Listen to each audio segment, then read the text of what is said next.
I'd like to thank Roadrunner Real Estate for their support. Without them, we can't bring these videos to you. They're a full-service real estate company, helping people in both commercial and residential.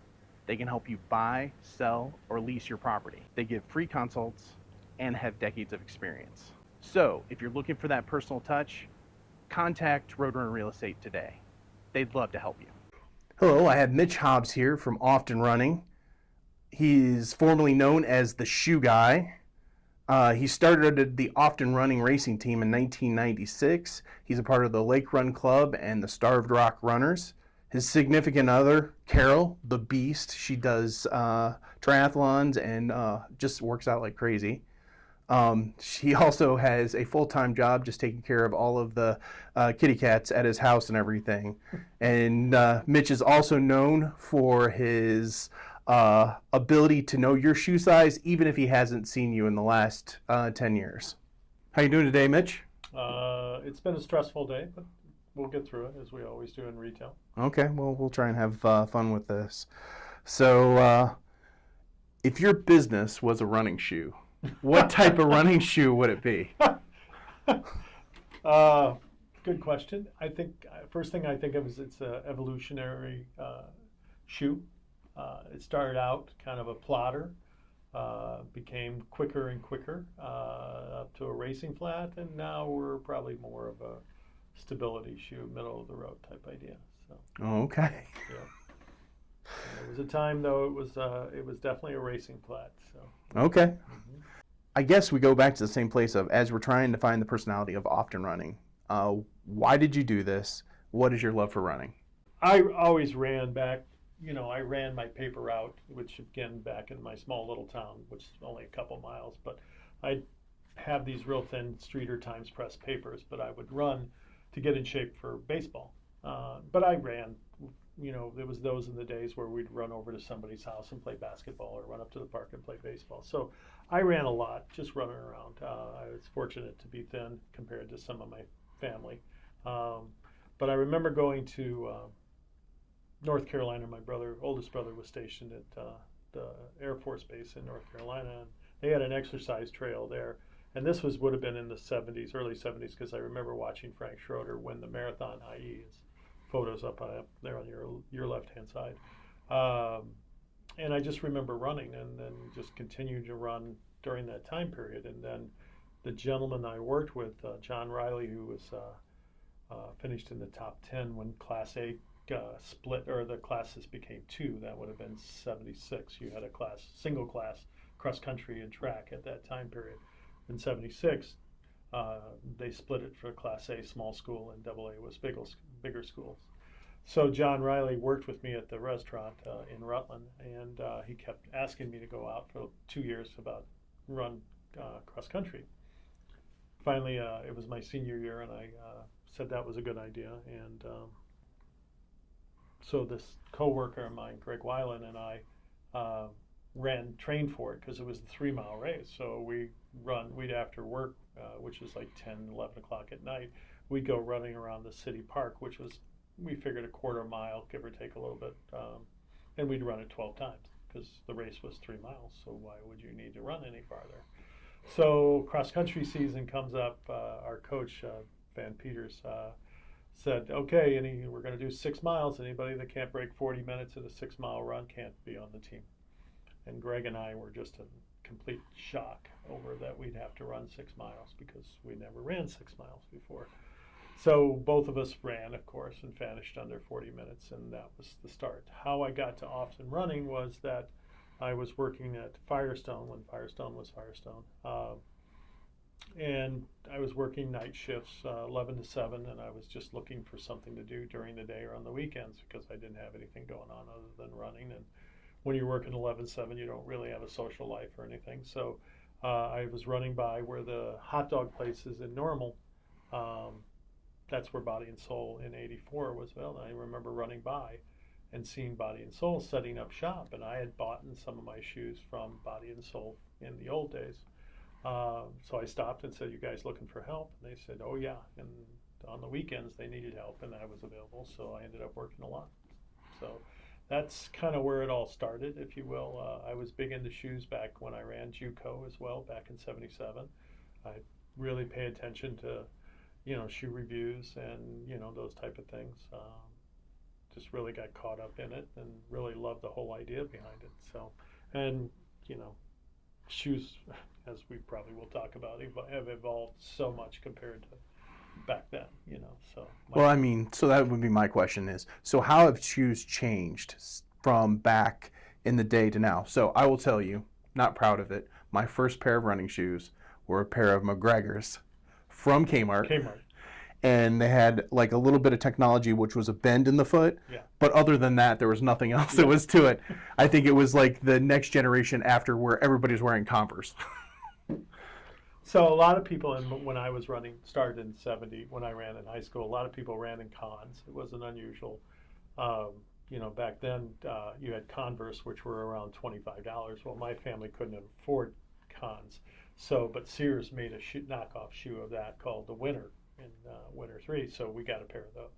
But my first real pair was a pair of Spot Builds /Saucony, which soon evolved into that. Somebody threw them away in the garbage at school, and all it was is the heel was ripped, the heel eyelet was ripped out, and I just poked a hole in the heel, and they had what they called a ripple sole, and they used it for coaching and that. But I used it for running, so I used that. That was probably my first real running shoe, but my first official shoe was Puma. Mm-hmm. And I got those from Spring Valley Locker Room back in, it would have been '76 or so. So shoes have evolved so much. I mean, your clientele, your people know this. I mean, it was just a slab of rubber and, an upper thrown on it, and good luck with it. And if you ran well, that means you had pretty good form, or you had high tolerance of pain. Mm-hmm. So that's just the way shoes were done. And then it slowly evolved. It's all come to the midsoles, and you can see that with the evolution of shoes that's happening now. The rubbers, the glorified rubbers that were EVA, that's how it all started, and then it just evolved into PBX material, which is just the real lightweight racing shoes type things. Hoka has a lot to do with that, but everybody was evolving into that direction. So the midsoles are really where it's all taking place, and continues to be that way. So maybe you'll think differently, but at least from my evolution of life and everything, it was the probably late 80s, early 90s is when you started seeing all of the shoe companies trying their different designs, different things that were out there that at least seemed to have more technology, until we kind of progressed to this places we're getting to today, where it seems like technology is kind of dropping off because there's not as many changes they can make. Yeah, again, that's a great way of saying it, because that time period, everybody was experimenting with different things, trying to find something. The midsole properties, the shoe designs, they spent a lot of time and money on that. They were bringing in people, Nike as an example, were bringing in people that had nothing to do with making shoes, but they were bringing in design people from colleges, four-year colleges, and saying, we don't care, we want your ideas. And you're seeing a little bit of that back again, where their midsoles and everything are not, that they're all kind of plateaued out a little bit. We'll be curious to see. I've already ordered through spring of '26, and everybody's pretty much the same, if you will. There's carbon and midsole materials and that sort of thing, but that's kind of it. Everybody seems like this is the new big thing. You hear the marathoner out there that does it and drops a big amount of time. But I don't think people actually understand the possible dangers of running in carbons.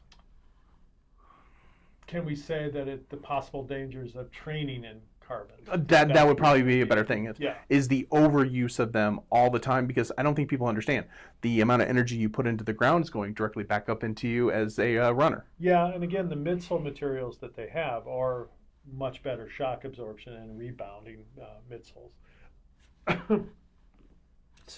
But what we're seeing is it's more anecdotal, because we know that most studies are not true, right? They're based on false material, given biased materials or bad data. But we are getting a lot of anecdotal. Carol's podcast and people coming in the store, we're starting to see soleus issue, Achilles issues, given the people that are training in. Now we're talking carbon, not thermoplastic, so let's be aware of that. And the reason for that is because of those midsoles trying to be so accommodating to the push off, the propulsion of, because you have 3 stages. You have impact, transition, and push off, propulsion. And they're trying to get you to that propulsion stage that the midsoles have to work, your calves have to work a little harder because of it. But that's always been the case with those type of shoes. Okay. So now let's talk about the big thing out there. So we have often running. You have your shoe lines that you cover and everything. You have other shoe places, the carnivals or whatever. They have running shoes. What's the difference between your product and theirs besides price? I was going to say price would have been the leading point, but okay. So what has happened is that you're seeing everybody in Brooks, which is, is a running specialty brand, and we can use air quotes around that, but basically is that everybody wants to have more money. They want more product out there so that way they can bring more money into the house to satisfy their shareholders, or maybe not their shareholders, but to have more money to make upper end shoes, because that's how it goes. If you sell more lower end shoes, that gives you more money to have upper end shoes. So what we have is the technology difference, just what we're talking about, is that the midsoles are different, the uppers are different. Shoes are built on what's a last. I don't know if everybody knows that. And there's last 10, 15 years ago, each size and each width cost $175,000, give or take a little bit. Well, imagine what it would cost now to make a size 9 David, and then a size 9 4E. You got to have that. So those things cost more money to make those things. Now, that's not, everybody doesn't do it that way, but that's just, you still have to start with a 9D David. So, and then if you choose to do widths, there's different ways of doing widths, but most people, they make another last. Okay, so I think that answers or asks the next question, which is, why are shoes so expensive? Like, you remember, I remember when you get like a $50 pair of shoes and a nice pair of shoes, and now people are like, I spent $200, and you're like, it's still a shoe. What's changed? The technology, the research behind it is really what's going on. The labs, the materials, everything along those lines. I mean, Diadora, the Italian company, they actually make all their shoes in Italy. Their insole is a custom-made insole for each shoe. So this is why Diadora is $180 to $300. They have a carbon racing flat that's $300, and it obviously is going to go up here, sometime soon. But I mean, what you're talking about is the research behind it, the development, the midsole properties, the acquirement of those said midsoles and materials that go with it, and that's in terms of that. America does not pay what everybody else pays for shoes. Everybody else pays a lot more. They're 20 to 40% more out there in the big wide world. Really? Yes. That seems something we never talk about. No. So we had some South Africa people that this has been a while, so keep that in mind. And even Claire, who has a boyfriend in England, they all try to get their shoes when they come overseas. You see it when I've worked the Chicago Marathon for some vendors, and that's it. People from like South America and those type of, they're stockpiling shoes because our shoes are so much cheaper, even in terms of that.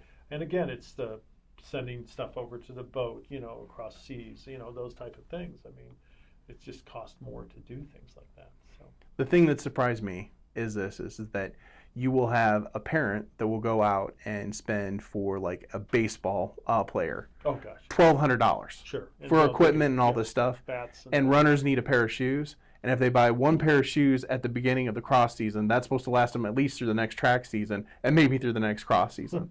And those shoes only have a certain amount of life that's in them, and you say mileage or whatever on there. It's fine. I mean, it's glorified rubber, no matter how you look at it. Right? The things break down. I mean, there's nobody out there that's going to make you something that's going to last forever. It doesn't work that way. And we've always been advocates of, hey, for each season, you should have a pair of shoes, a new pair of shoes. Because a new pair of shoes ultimately is a lot cheaper than going to the doctor. One visit to the doctor is most likely a pair of shoes, no matter if you have insurance or you don't have insurance. And not counting the emotional and all the stuff that goes with it if you're hurt, especially if you're a better athlete. That of all people with your coaching. It's just, man, it can be brutal when you're hurt and you're trying to come back. And that brings up a good point. I think that Mitch here provides the opportunity for you to come in, talk about your shoes, see what they have out there, and get your yourself, your children, your family, whoever, fitted properly. And then if there's an issue, they can come back and talk to you about it, correct? Yeah. It's a newer thing the last couple of years, but companies have finally realized that returns are not something they want to deal with. So majority of, if not all, we're probably just shy of the ones that I deal with, don't want those shoes back. Mm-hmm. So they'll come, you'll wear your size whatever, and then you come in and say, Mitch, for whatever reason this isn't working, not a problem, try something else, get your money back, whatever it is. But really what's going on, and then we're ended up with this shoe that you had and don't want anymore. So what do you do with it? Well, companies have realized that with this shoe comes a lot of expense. One, you have to get somebody to get you a return authorization, RA. Somebody's got to process that. We're gonna have to ship it to them. Somebody's got to be at the warehouse to handle that shipment. Somebody's got to process that shipment inside the warehouse.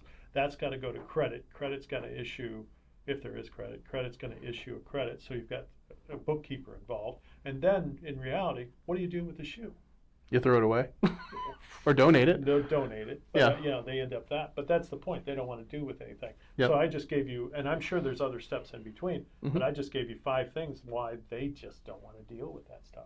So they come to us and they say, donate it, and so we end up doing that depending on how bad the shoe is. And they're hoping that if you have more knowledge about the shoe and what's going on, that less of that will happen anyway. Exactly. And that's the thing you're not going to get from the carnival or a lot of other shoe places is that they're going to give you a shoe that's cheap, but it may not be the right shoe for you to run in. Well, can we walk down this road, if you will?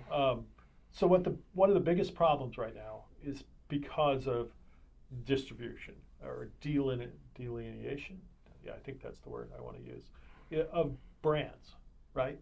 So what you go to Shoe Carnival, and you walk in, and Shoe Carnival has lots of brands. They do ASICS, Saucony, they do, and sometimes they have our shoes, but most of the time they don't have our shoes. So what you have is a lesser version of those molds that I talked about, right? Yep. So those are 10-year-old shoes that were from those molds, and then they just slap some things on it, and they keep the price around $65.99, and you go in and you're like, okay, that works. The problem is you're saying to yourself, well, that's New Balance, or pick one. Everybody's like that. No. There's the thing is that there's different piles of shoes that go to different places, and that's what people are. And this is one of the problems I think that our industry went through and never really handled, because it was all about having more money, and the only way to get more money again is more distribution, and more distribution is, I mean, even Brooks, I keep using them. They're our number 1 vendor. ASICS and Saucony are number 2. New Balance is 4-ish. And then everybody else kind of fights for that. But the point here is that everybody just wants more space. They want more money to come in, and that's what's going on. So I think they really killed some level the running, especially because you have things out there and people don't equate. They just see Saucony or one of the brands and they go, well, that's the same as anything else. And there we go. So that's what everybody gets to see on the screen there. I don't know if everybody sees this loveliness that we have going on, but this is a younger Mitch Hobbs and some very amazing, what are those supposed to be, tiger print? Zebra. Zebra, yeah. Okay. Yeah, they're multicolored. They were in sport tights, and in sport at one time they made a lot of team tights, but they were also into tights at one time, were very popular.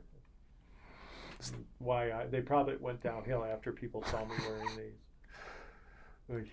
So back on that, what makes runners different? Why are they wearing like zebra pants or something like that? Because even today, you'll see them having chickens on their shorts or whatever that's out there. Yeah, exactly. Is just kind of the different things. Has there been much that's been in technology? Why do runners wear different things? Just different breed? Yeah, different breed. I think we can talk about that sometime if you want, but.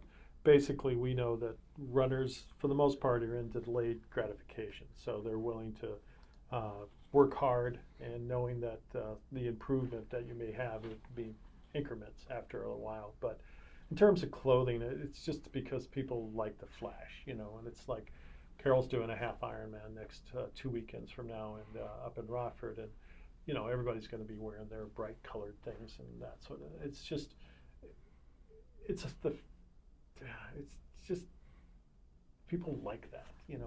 It's different, you know. It's not a baseball uniform that's gray or a softball uniform that's white, you know. It's different than that. It's not a basketball uniform that's yellow and blue. So it's a little bit more pattern. It's a little bit, you're moving, which I think some of it has some of it as well, that it just looks better, you know. Do you think some of it's just from the standpoint of you spend those hours and hours alone training and training for this one moment in time that you're going to go out there and race, and you want to be seen?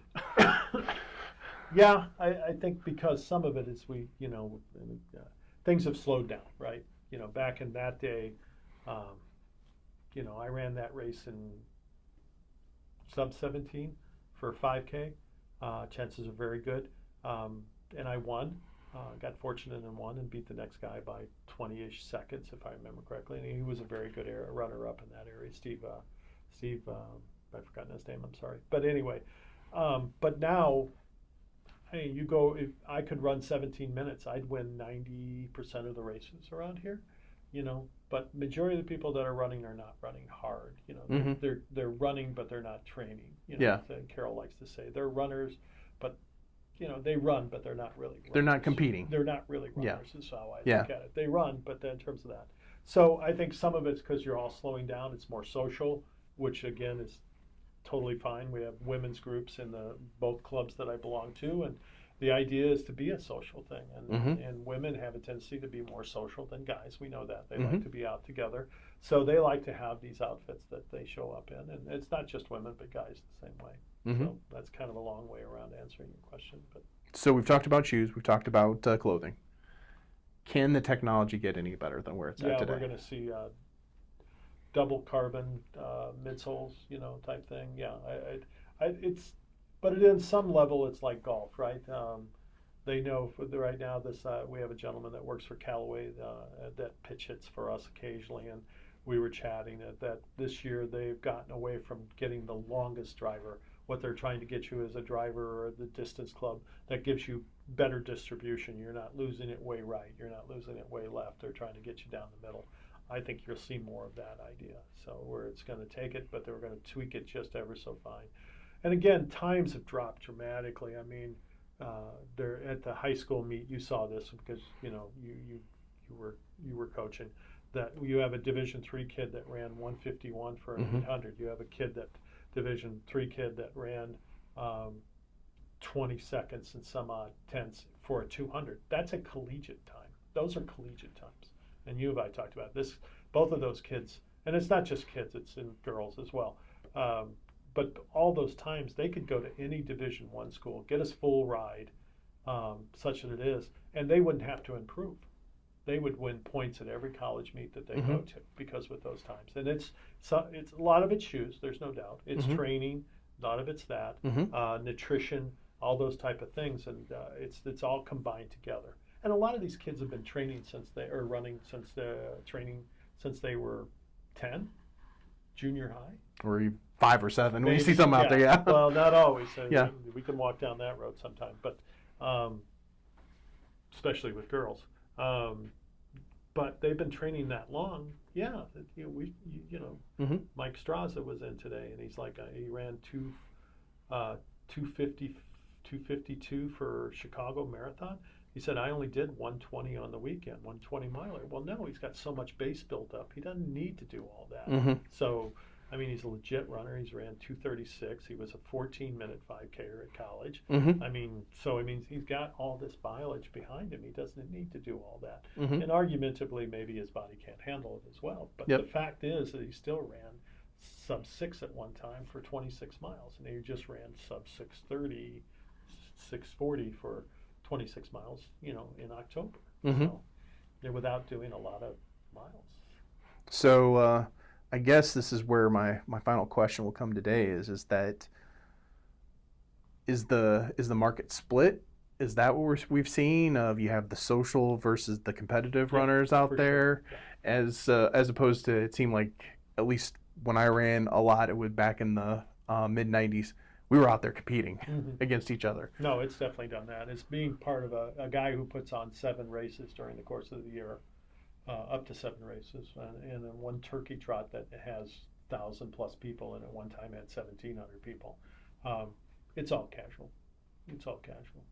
One of our friends up in Sterling, Barb, who was a legit 19-minute 5K-er when she was 40+, ran 21, 22 minutes for this course up in Oglesby, the turkey trot there.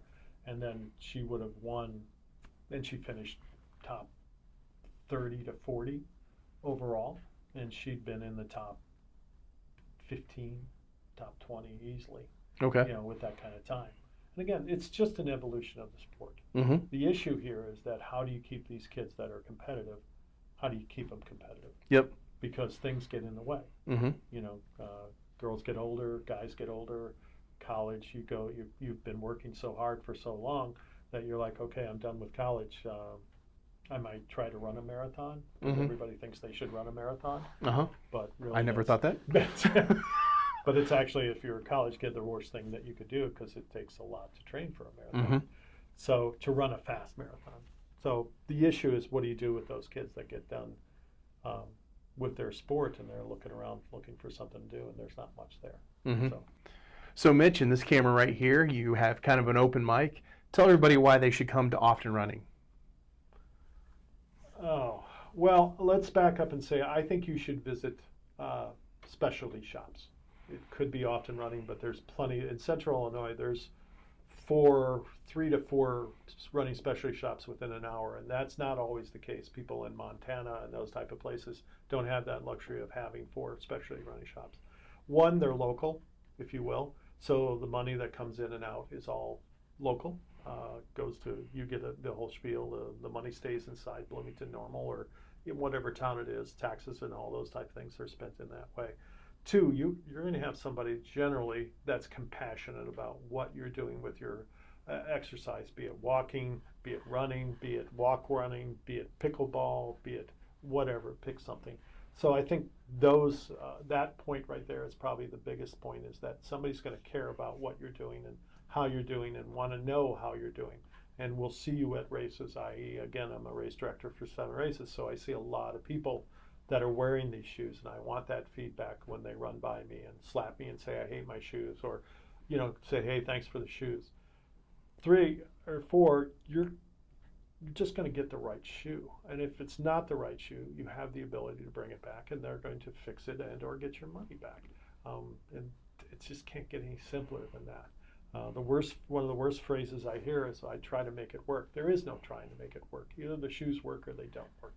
And if you can't figure it out in a week or 2, if they're not working, then I don't know what to tell you. You know, later on, if the shoes aren't working, that doesn't mean it's the shoes. It could be your training, could be you, your body, but there's more involved in that.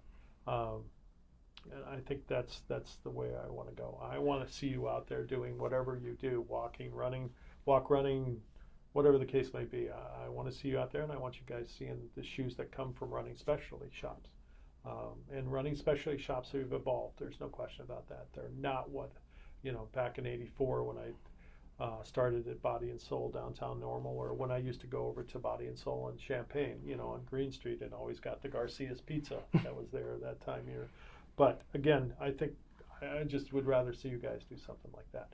Convenience factor anymore? Yeah, I think there is a convenience factor. I think when pandemic hit, it accelerated.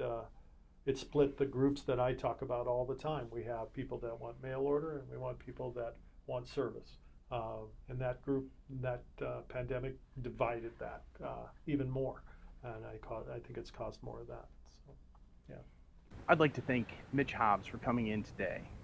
Without local business owners and their knowledge, we're just buying products. Please go into Often Running, give your support, and tell them that you saw their video on RoadrunnerZX. Please like, follow, and subscribe to us on Facebook and YouTube. Without you, we can't do this. It doesn't cost you anything, but it helps us promote the videos. We look forward to your comments. This is about you, not about us. So please tell us things you like to see changed, or places you'd like us to go and do an interview for you. I'm Michael McFarland, and this is RoadrunnerZX. So until next time, help us define businesses with personality.